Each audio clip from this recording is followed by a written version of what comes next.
sempatlah celup-celup, kira level ni celup lah. Di Pondok Patih Tu soalan celup. Kanan Hulu. Jadi ingat, bila kita belajar kitab tu, belajar tentang nahwu, bahasa Arab sebagainya, belajarlah al-kalam itu apa, fi'il itu apa, isim itu apa, huruf itu apa, maf'ul, mansub sebagainya. Di hujung tu ada satu bab disebut bab badal. Dalam bab tu pengarang kitab bawa contoh akal tu ar-radhifa sulusah. Tapi Ustaz Afna punya cikgu dia ada lebih lah, anak ngaji setakat tu je. Maksud dia, telah aku makan akan roti itu akan 1/3 daripadanya.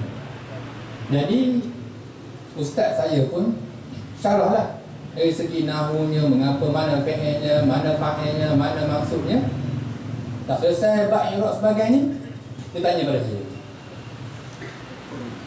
pada kami lah, mengapa musannif, mengapa pengarang kitab bawa contoh telah aku makan akan roti itu 1/3 daripadanya.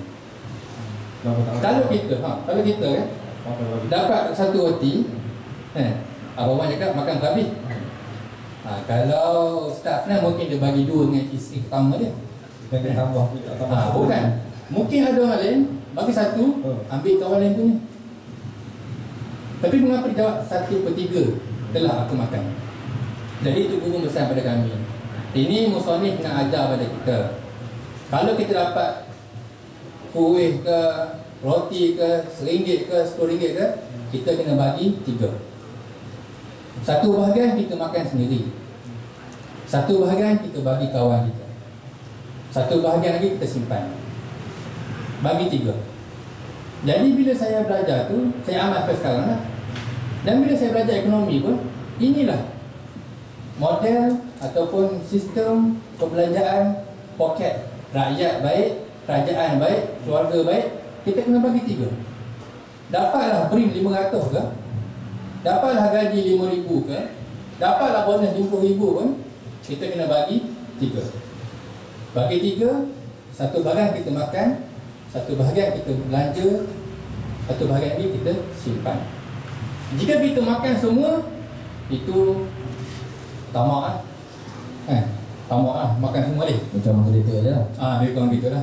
Macam moderator kedua pun dia kurang juga orang ni. Kalau dapat sebuku, dapat duit RM10 ke sebagainya, tak makan semua, simpan semua, itu haji bakhil. Kena tu.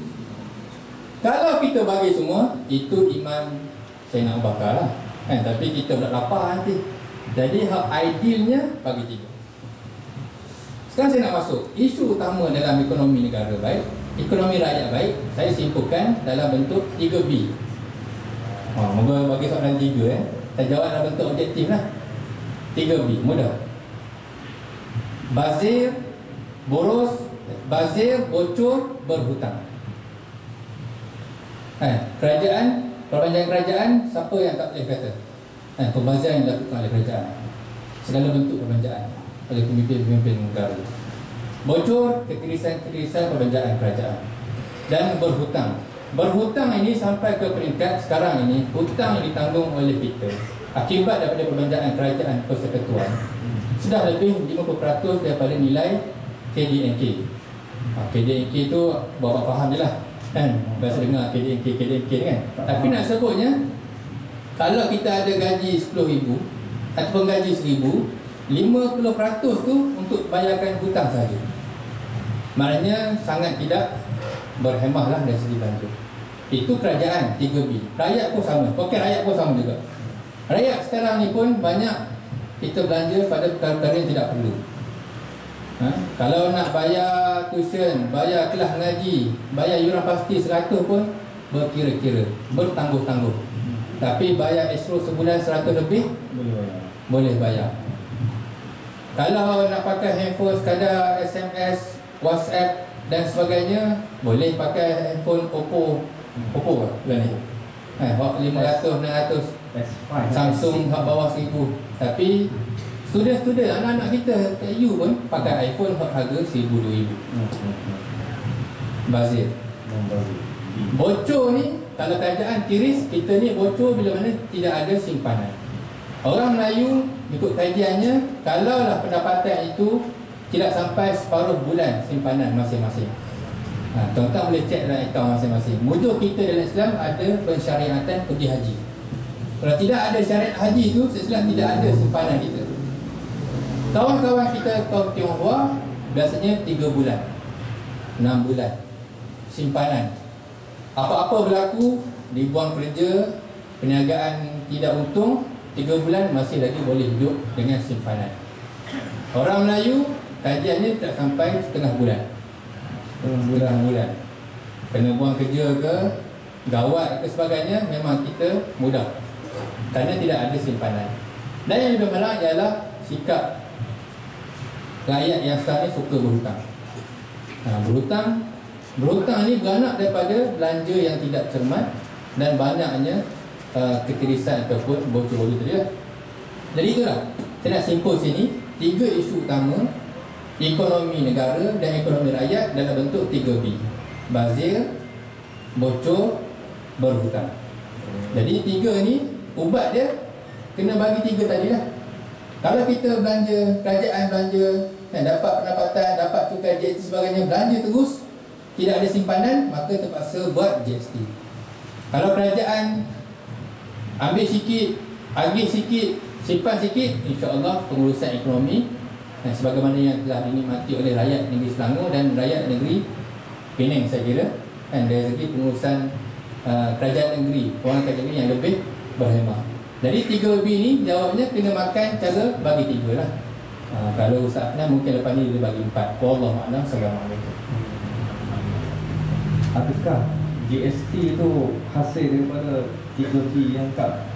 Ya, kalau ikut Dr. Rosli Yaakob, memang inilah kesan punca utama pelaksanaan GST. Kerajaan sebut GST ni untuk tingkatkan hasil pendapatan negara. Betul lah. Macam kita kalau berniaga, niaga mesti naikkan harga sebab lebih untung.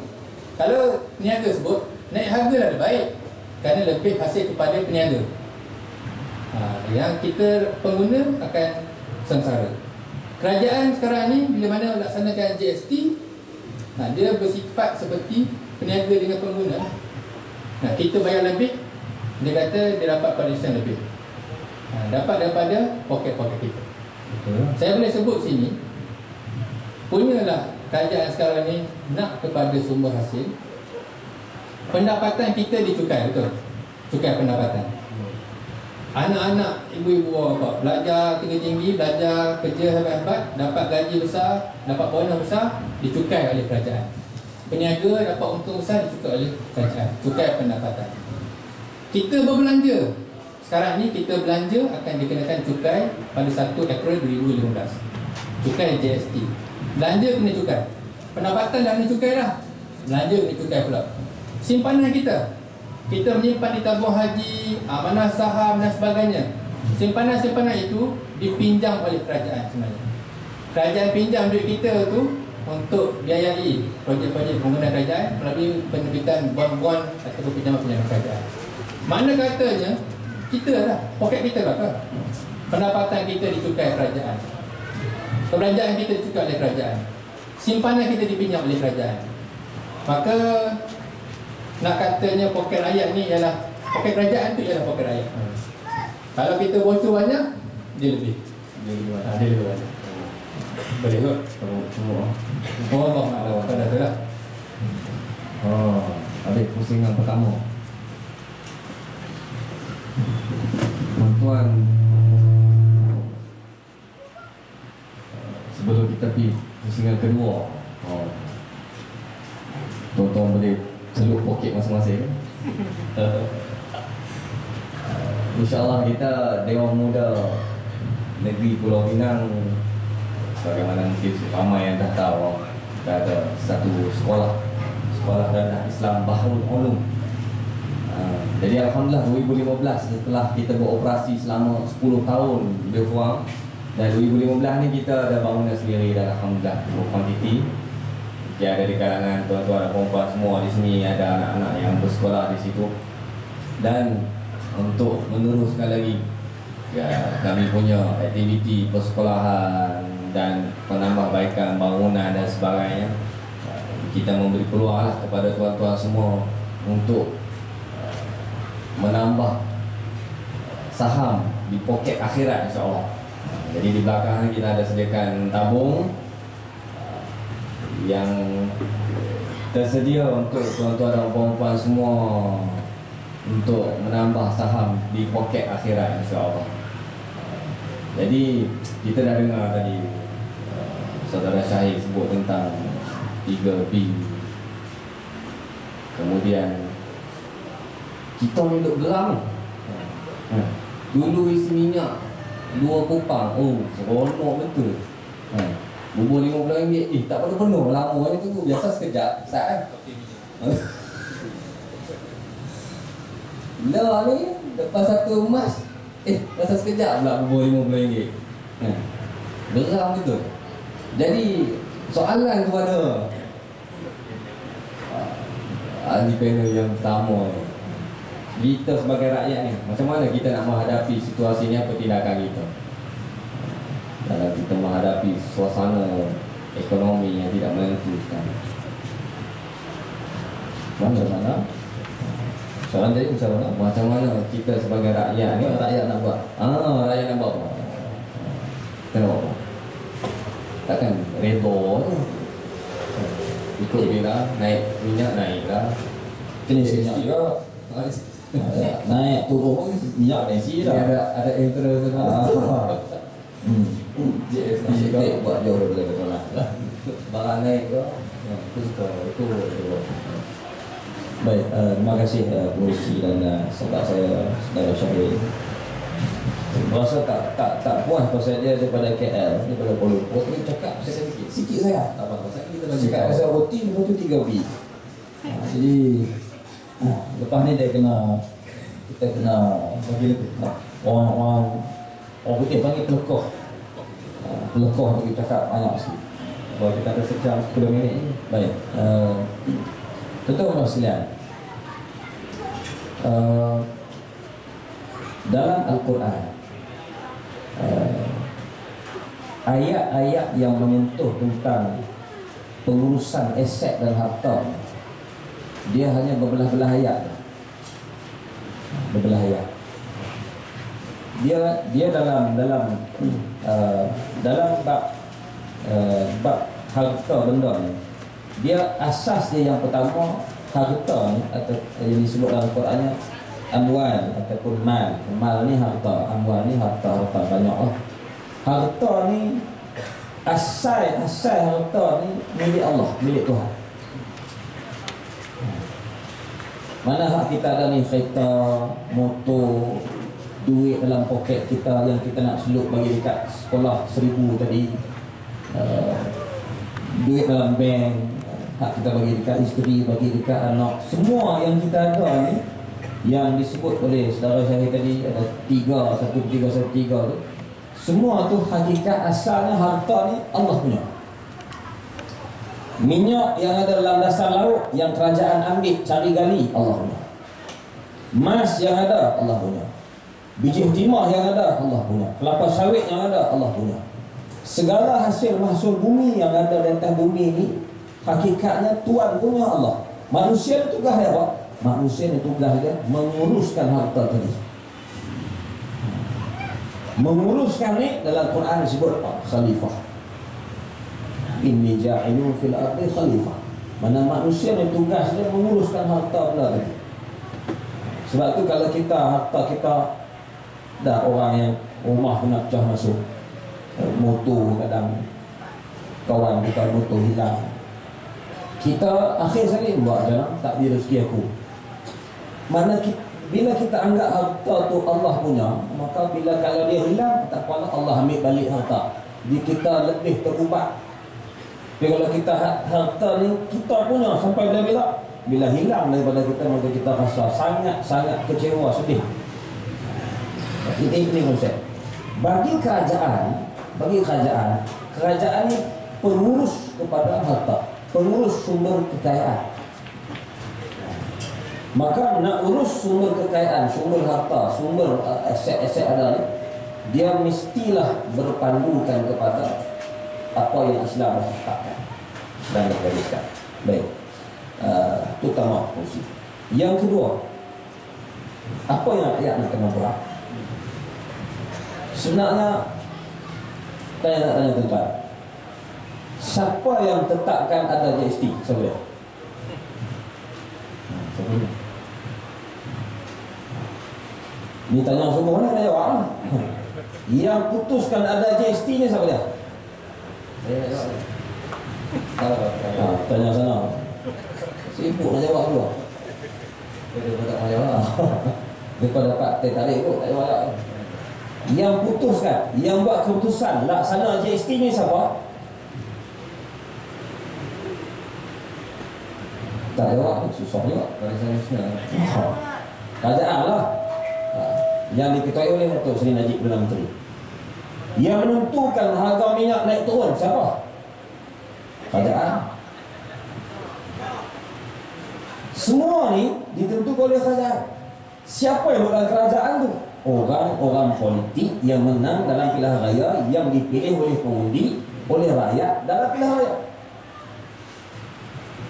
Maka orang ini ada kuasa untuk tentukan dasar polisi negara.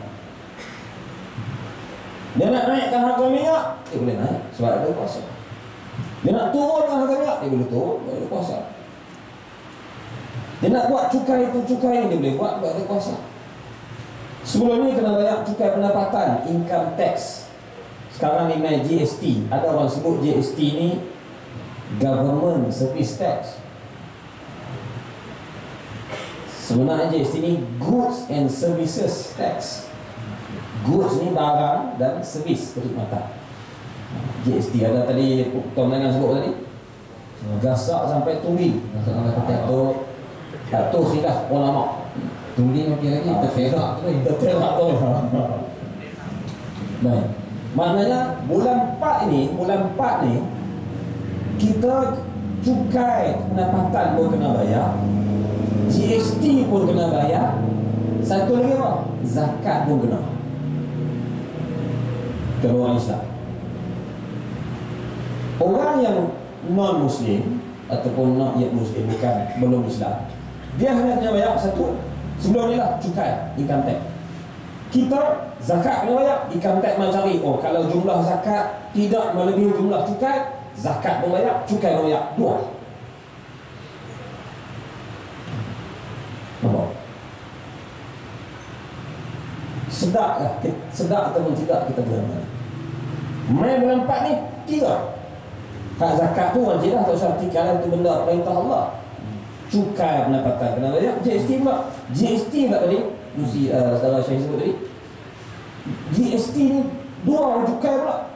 Dia panggil satu input tax, satu lagi output tax. Skipping. I cannot speak Malay, sorry.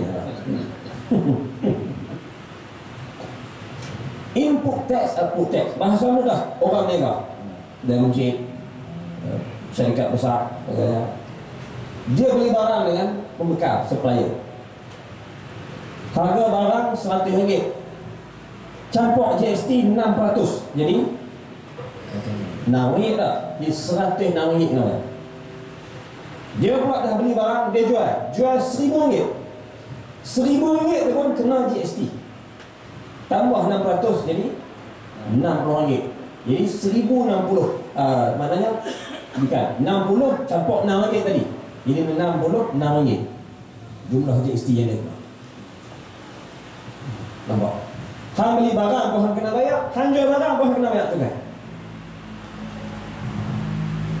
Bagi orang yang modal besar, harta banyak, kaya, pada dia tak begitu terjejas. Tapi bagi orang yang meniaga, yang atas paras-paras hidung, yang baru nak mula meniaga, main GST ni pukul. Kebanyakan yang meniaga kecil-kecilan ni, IKS, industri kecil sederhana yang kecil-kecil ni, semuanya siapa? Orang Melayu. Melayu. Kesan yang paling besar pelaksanaan GST ni adalah kepada orang Melayu yang duduk dalam negara yang Melayu. Melayu tertindas dalam Melayu, dalam negara Melayu. Siapa yang bagi undi? Siapa yang sokong? Rasa ambil.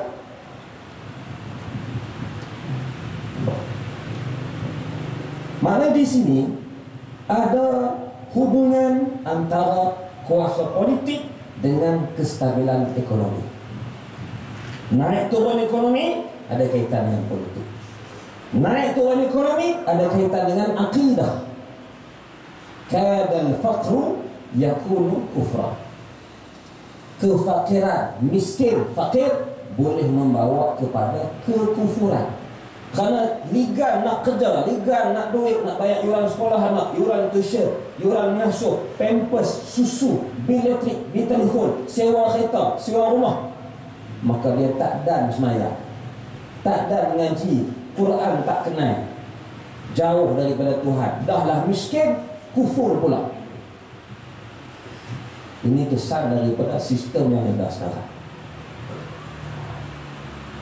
Itu maksudnya.